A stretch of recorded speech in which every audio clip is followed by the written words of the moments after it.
Geographers, it is time. Dun, dun, dun, dun, dun, dun. We're going to do it. You're going to rock it. I get it. Stress right now is high. People are worried. But you know what? That AP exam is tomorrow. And after you're done with the exam, man, are you going to feel good.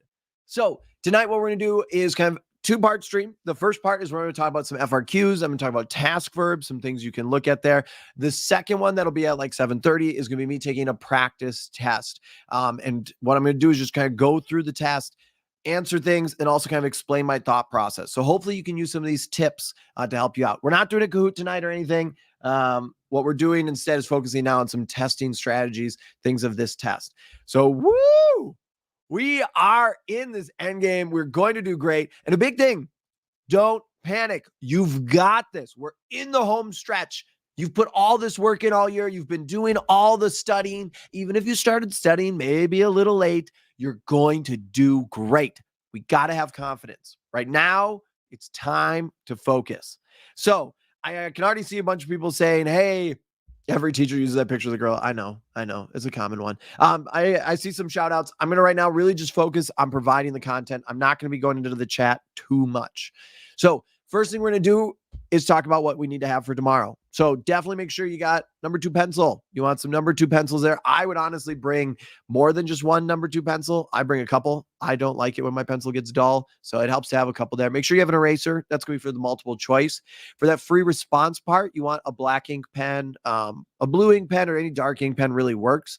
But you would like that for the FRQs. And then also it's great to have a watch, just so you can actually time yourself. You should be able to see the clock or the time when you're taking the exam. But if it helps you to have a watch on your desk that you can see, great. The big thing, though, is make sure no smartwatches. So no smartwatches, none of the technology stuff there. And also, too, nothing that makes sound. You don't want to disrupt the other people taking the exam. So some things to think about before you go into that exam. Make sure you also know where you're taking it. You want to show up a little early so that way you don't have the stress of like, am I going to get there on time? But you're going to do great. So what we're going to talk about now is the FRQs. And to start, a couple things that we need to understand is you're going to have to be answering 3 FRQs. So you have 3 of them that you're going to be doing tomorrow. You'll have about 25 minutes for each of them. And the FRQs are going to be 50% of your exam score. Now, the first FRQ you'll have has no stimulus component. So remember, a stimulus component would be a map, a chart, some data set, maybe a photo. So we have something that we are looking at, and then we're using that to answer our questions. I quick looked over. Some people ask about mechanical pencils. I would have your number 2 pencils. College Board says have number 2 pencils. So that would be FRQ 1, no stimulus. FRQ 2 is going to have 1 stimulus component. So maybe it's 1 map, maybe it's 1 data set. Generally, you're going to be looking at just one thing. And the third one's going to have 2 stimuli. So that could be a map and a data set. It could be a map and a photo of the cultural landscape. So there's will be 2 things. And all these FRQs, the 3 FRQs, each of them are worth 7 points. And you're going to see it where you have your question, and then it's going to go A, B, C, D, E, F, G. So 1 point for each of those. There's going to be 21 task verbs on the exam that you're going to be answering. So that's important to understand. Understand this format. Now you don't have surprises. That's good. We don't want surprises on there. One thing to think about too, we're going to talk about the task verbs and what they are in just a little bit, but the most common one you're probably going to see is explain. So explain, I'm going to spend a little bit more time in this part of the stream talking about explain, because that's the most common task verb that you're probably going to see. Cool. So couple other things to think about too when you're answering your FRQs. I always tell my students, when you're answering your FRQs, you can do the FRQs whatever order you want. So if you think FRQ 3 is easier, you can do that one first. That's fine. Just mark it then. Or if you think FRQ 2 is great, do that. Ideally, you want to make sure, I like to do like the FRQs that are easier for you first, because you don't want to run out of time on those. Those more challenging ones, if you really don't know, make sure you get the points that you for sure know first. So that's kind of important to make sure that you do. You're not penalized if you don't get questions right on here. The focus is just getting every point that you can. So if you know ones for sure, go for those. I also tell my students to order their answers as A, write the answer for A. Then we go down a line. B, put the answer for B. Technically, you can do like A, C, B if you'd like to. You're not going to like The graders are still going to read it. They want to read it. They want you to do well. But I tell my students, keep it in order because we want to make sure that it's as easy as possible for that reader who's reading your exam. The goal here of labeling and organizing it is that they can see right away, here's A, this is for FRQ 3, here's A, here's the answer. There's no question of, well, did they have it here or here? You want to make it very clean cut.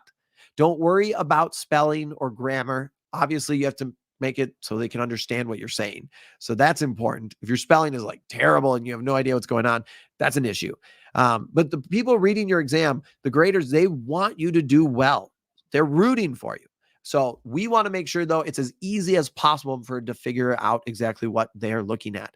Remember, these people that are reading our exams, the teachers that are doing it, they are looking at exams all day. And so it can get tiring. There's a lot going on. It's fun to do, but it also, we want to make sure that we don't have any confusion of where our answers are. So having said that, let's go into our task verbs. I realize I have a lot going on in the chat, and I realize there's a couple super chats. I'll get to the super chats at the end. I want to make sure I'm valuing your time, though. So we're going to make sure we're valuing our time, and I can talk about. So I will read the super chats at the end of this, but I'm going to make sure we're going over our task verbs and that things are making sense for everyone. So up first, these are our different task verbs. You're going to see some of these do have a couple different ways in which they can go on. So we have identify, define, describe, compare, and explain. The first ones, if we're looking at these, identify, define, and describe, these are more simple task verbs, generally speaking. Again, it's hard to fully say, oh, they're simple, because if it's defined and you have no idea what the term is, well, that could be more of a challenging question for you. But these are going to require less information from you. So we'll talk about those first, and then we're going to go into compare and explain. Now, explain, if you want that 4 or 5, you got to be able to do some explain, because you're going to see a lot more explain questions on the test. So up first is going to be identify. If you see identify, like, for example, if we had to identify, identify a state on here where the agricultural land ownership of people who are female are between 7 and 14%. So we would have to have some answer connecting into that. We're looking at a chloropleth map here. I can see we have a global scale and a scale of analysis that's national. So we'd have to identify something that's in the 7 to 14% range. So we'd identify a state there. So generally, these are a little bit easier questions. Maybe you just need one sentence. That's it. Not have to have a ton of things here. We don't need to provide an in-depth analysis. You don't need to explain everything. We're just literally do exactly what the question says, and we move on to the next one. So if you do have time, by all means, you can always add more to questions. So like if you had extra time, you could add more, but you don't need to for identify. These are short, sweet, just right to the point. Provide exactly what they need. Go on to the next one. You are all very smart students. You're very, very capable. Even if you don't believe that right now, I know that you are. You're here, you're studying, you're preparing. So believe in yourself. You will know more on this test than you actually need to provide. Identify questions. You don't need to provide a lot. You'll know more about that topic. Just do exactly what that task verb's saying. Provide information on the specific topic and then go on to the next one. So don't worry about providing a lot here. You want to make sure you're saving your time for those explain task verbs later on. The next one is another one that's short and sweet. It is define. Excuse me. So for define, you don't need to provide, again, an example or this in-depth analysis. If you can provide a quick example here, by all means, go for it. But you don't have to for here. So this is really what we're looking at. Define, if it's like define antinatalist policies, you just have to have some definition that would explain antinatalist policies are policies that seek to reduce, or they're not promoting births as much anymore. So there's multiple ways to word some of these too. Don't worry about having the exact perfect definition, like word for word, the same as like what Google is going to say, or a dictionary. The focus here, though, is you're just defining what that topic is. And so the reader can see, okay, they clearly know this term. You don't have to have all that in-depth analysis. All right, next one is going to be describe. And here is a little different. Define, like if I'm talking about, if I'm defining, I can define right back there. That's a globe. It's made of Lego. Like I could define the globe. Describe, on the other hand, I want to provide information on that, those characteristics. So I'm describing it. I can say, oh, it's made out of Legos. It's like 3,000 Legos. I can see that there's some green and some blue on it. If you move your hands on it, then it's bumpy. So it spins. There's some movement. We're describing. So for a describe question, you're putting down these different characteristics that are relevant to the topic they're asking about. You need to show them, whoever's reading this, that you know more than just the definition. So don't just put down the definition. You're trying to describe these characteristics. Here, it's great to use some real world examples to show that deeper understanding, if you'd like. But again, we're here to provide maybe 2 sentences, maybe a third one if you want. But here, we're trying to provide these relevant characteristics. So let's go on to our next one. Excuse me. My voice is really fading. So we're about to get into the next more complicated task verbs. And these are just some FRQs from the exam last year. Actually, sorry, 2022. And what I want to quick highlight here is notice, and I don't know, hopefully you can read it a little bit, but if we count our task verbs that are used on question 1, so if we're looking over here, we can see describe, describe. So we have 2 describe task verbs, and then it's explain, explain, explain, explain, explain. If we go quick over to our second one, again, we have using numerical data to support your answer. Here we have an identify. So identify the least urbanized country in the table shown above, or shown. All you have to do is find here, we're looking at our urban populations. We need to just identify the least urbanized. We move on. Again, short and sweet. We don't need to explain why. We don't need to provide details. We're just identifying. Going down to B, again, here we have explain. Here we have describe, explain, explain, explain, explain. Describe, describe, explain, describe, explain, explain, explain for the third one. Notice majority of these terms are going to be explain. Maybe on your test, you'll get 1 or 2 identify and define. Maybe you get 2 describe. You're going to see a lot of explain. The College Board, they want to see, do you truly have this grasp on the content? Do you have a full understanding here? So just be ready for that. The reason why I want you to be ready is I don't want you to be shocked. I don't want you to see it and be like, oh my gosh, I can't do it, because you can do this. Excuse me. I'm going to quick drink a glass of water.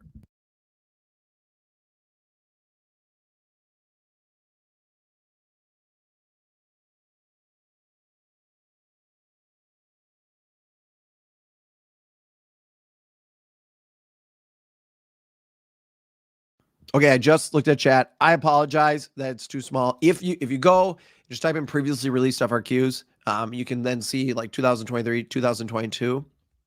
What I was trying to highlight here by showing these is just the task verbs that are actually used, because I think it helps. Because in the past, I know some of my students have been surprised when they see how many explained task verbs, and they kind of threw them off. The reason why I'm showing it to you is hopefully this year, if you see a bunch of explain, you're not going to panic, because you're like, I know what to do. I'm set. I'm ready for this. So those identify, define, and describe, hopefully you can get some easy points there. But we're going to go into those compare and explain ones. So for a compare question, if you do get a compare question, one of the things that you need to do is highlight generally those similarities or differences. Compare is going to have 2 different concepts, and you want to make sure that you talk about both of them. What you can't do on a compare is just talk about one. If you talk about one of them and you provide this amazing example in all this great detail, but you never talk about the other, you're not going to get the point, because you compare. We're talking about these 2 different terms. You're providing an answer that has substance to it. My voice, live streams have been killing it. That's okay. So compare, make sure, again, we are providing something of substance. We're not just defining the terms. And also, too, always when we're taking FRQs, read the entire question. And the reason why you want to, like when I was a reader, one of the things I noticed at the end, it had a, I'm trying to remember what the question was. The end of it was connecting into agriculture, and it had to connect into or it was talking about agricultural practices. It had to talk about environmental impact, but a lot of people didn't read the end of the question on the FRQ, which was talking about that environmental impact. And so then they talked about the different agricultural practices that the first part of the question talked about, but didn't connect it into the end, which was saying that environmental impact. And so they wouldn't get the full point, because their answer, even though it explained some of the stuff correctly, it didn't answer what the question was asking. So you want to make sure always read the whole question. Compare. If a compare task verb is being used, then we got to make sure we're connecting to both things there. So always make sure we're reading carefully. I tell my students, underline, highlight as you're going. If you see a task verb, which you're going to see 21 of them on the test, I circle it. Like when I'm taking these, if I'm doing it with my students, circle it, underline. So right away, you're identifying this is the task verb. You're thinking this is what I need to do. If you see a vocab term, underline, highlight. It's going to seem silly because you're like, I'm slowing down, but it's actually going to help you focus on exactly what that question's answering or asking. So that way you don't mess up and miss something that you should have got. All right. Our next one that we're looking at is explain. Here you want longer answers. These are traditionally going to be the longest answers. You want to have multiple sentences here. You want to focus on evidence, reason, logic. Your goal here is that whoever's reading this answer, there's no doubt in their mind that you don't understand this concept. And not just like, oh, they know the definition, but they understand how this works. They can connect it into the real world. So you want to have a really good in-depth answer here that is explaining why a process happens or why a pattern exists or the relationship between things or why maybe an outcome happens here. So here you're showing you have the most details and you really understand this. One thing to note, you can see explain as a task verb come up in a variety of ways. It might say explain one reason. So explain one. If you see explain one, like I said earlier, you are all very smart students. You're studying here, you're putting in the work. If you see explain one, you only have to provide one. So pick whatever example you have that's the best, that you can be the most articulate with, that you can provide the most information on, and then really show that you can explain that in a lot of detail. Don't try to be like, oh, I have explained one, I'm going to provide 5. You don't want to do that. It's going to take too much time. You're only supposed to explain one. Also, 2, if you start writing an answer, like if it's pronatalist and antinatalist, and then I explain, it's asking to explain one of the negatives of antinatalist, but I don't remember what antinatalist is. So I explain both pronatalist and antinatalist. So the question's asking just for one negative to antinatalist, but I explain for both sides. That's not showing that you understand it. You can't you can't just put down both answers there and then the reader will just pick whichever one is the right one. It's not going to happen. So explain one, pick whichever one you're the most confident, the one that you can do the best. If you see something on like explain the strength or limitation, make sure you read the whole question because they're trying to see, explain like the validity. How good is that? How strong is it? Is it still applicable? A limitation, what could be a negative or a weakness of it? Explain why. So explain why something occurs or how. So those could also be some ways that you see. Generally, you do see a lot of explain ones. I'll say you do see a lot of that. And the hardest one that you're going to see is explain the degree. And on a test, maybe you get 1, maybe 2. Explain the degree is generally the hardest to put. And we're going to spend a little bit more time talking about that. Some people saying, I didn't know all these. That's okay. That's why we're reviewing right now. So that's why we're helping out. So if you see explain the degree, don't panic. These are the harder questions to be able to get, but you have to connect it somehow into high, moderate, or low. You're talking about how applicable this is. You don't have to say, oh, high, moderate, or low. You could also, depending on the topic, use like how effective it is. So if I'm talking about like a government policy, I could say it's extremely effective, it's not as effective, or it's moderately effective. So you can word it in kind of a variety of ways. But explain the degree questions are trying to see, can you show how whatever concept they're asking about applies to the world today? Are you able to use your evidence, your logic? Can you provide these details and show this real world example, these concepts of how they work in the real world? So that is the focus of explaining the degree. Your part, it's almost like a compare question where we have kind of 2 parts here. You have to explain how this is connecting into the world, how it's working, how it might not be working. And explain the degree questions do have a variety of ways in which you can answer it. So some of them you could argue, oh, it's less effective. Great. Now support that. Or you could argue it's really effective. It has a high degree there. Great. Argue and support that. So if you look at some of the past FRQs that have been released and you look at the rubrics for it, you'll notice for explain the degree, it's almost like a full page of possible answers you can have. But you do have to be able to commit to one of the different degrees, whether it be high, moderate, or low, and then fully kind of explain that and show it. So we could connect, for example, Explain the degree in which Ravenstein's laws of migration apply to the world today. So for here, Ravenstein's, we got a bunch of laws. A lot of them are very similar, but I could explain that Ravenstein's laws of migrations have a moderate degree today, that we can see that some parts of Ravenstein's laws of migrations do still work. For example, urban areas continue to grow through immigration instead of natural increase. But I could also point out that, Ravenstein's laws have also kind of changed a little bit. Women are able to migrate longer distances now because they have more access to wealth. And so some of that is starting to shift and change. So you can show, you're trying to show this connection here. So explain the degree. This is the hardest task verb. You're not going to see a ton of them, but this is the most challenging task verb that you're going to come across on here. So these are the different task verbs. One of the things to focus on is you can do this. Do not panic. I see some people in here saying, I'm not sure about the task verbs. If you're not sure, you still have time. I would definitely, if you're looking at how to prep for the FRQs, spend some time tonight making sure you understand the task verbs and making sure that you can break them down. The task verbs are going to be really, really beneficial for you to know. If you're interested, I have this whole video that I posted just the other day. I wanted to have it come out earlier. All I do is go through these task verbs and explain it. And I actually connect it back to the 2023 national exam, which I think on the 2023, if I'm remembering right, 61% or 61.9% of the task verbs were explained. So if you're interested, this video is on YouTube. All I'm doing is going over the task verbs and breaking it down. A couple other things for some tips for the FRQ. Always, always, always remember to read the prompt, the statements, the maps, data, any of that stimulus stuff. Always read it. Look at what is happening there. Never on an FRQ, just like skip the stimulus component. That is very important to be able to look at. Your answers need to connect to it. If the question, we'll go back here. If your question is asking you to identify something that's happening in the data or identify something in the map, you need to connect back to that map. So you might understand the concept and you're like, oh, I'll just explain it or provide a definition. If the question is telling you to use something from that stimulus, you got to connect it there. When taking these FRQs, another tip, I've already mentioned this one, I would recommend circle these task verbs in the prompt. On the test, you're going to be stressed. You're going to be panicking. And what's going to happen is you're going to skim read.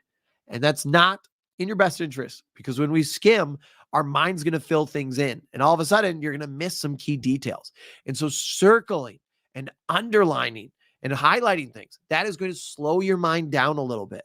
And I realize on this test, you're like, oh, I really got to be worried about time. Slow down. Read the question carefully. Don't make easy mistakes. Like, oh, the end of it talked about, I need to connect this to a political impact or an environmental or a social. I need to make sure I'm connecting my answer there. So always underline and highlight circle so we know exactly what the question is asking. If you do have time, you can always create an outline before. And when you can, provide examples. The one thing with examples is make sure if you're providing an example, it is clear of how it connects. Generally, you want to try and make sure your example is something a little bit well-known. However, you can still use a local example. Just make sure, though, you provide a lot of detail explaining how that example highlights that point. Because again, the person reading this, remember, they can't ask you follow-up questions. So like if you get a poor score on your FRQs in class and you go to your teacher and you're like, hey, this is what I meant, and they give you the point back, that unfortunately really can't happen here with the AP test. So if you have extra time at the end of the test, by all means, you could read through your answers and kind of think to yourself, if I didn't know me, if I was just reading this, does this explain, does it define, does this show I understand the concepts? And again, at the end, always try to keep your answers organized, easy to read. If the reader can't read anything, they're not going to really be able to score it. They want to make sure that they can get you the points if you know it. The reader, they're rooting for you. They want you to get these points. So try to make it as easy as possible. Keep your answers organized. You want to try and make sure that they can see it. Again, don't worry about spelling and things of that. All right. That was a bunch of stuff for the FRQs. Real quick, too, I can post this on YouTube. If people are interested, this is kind of like a little breakdown sheet that I have.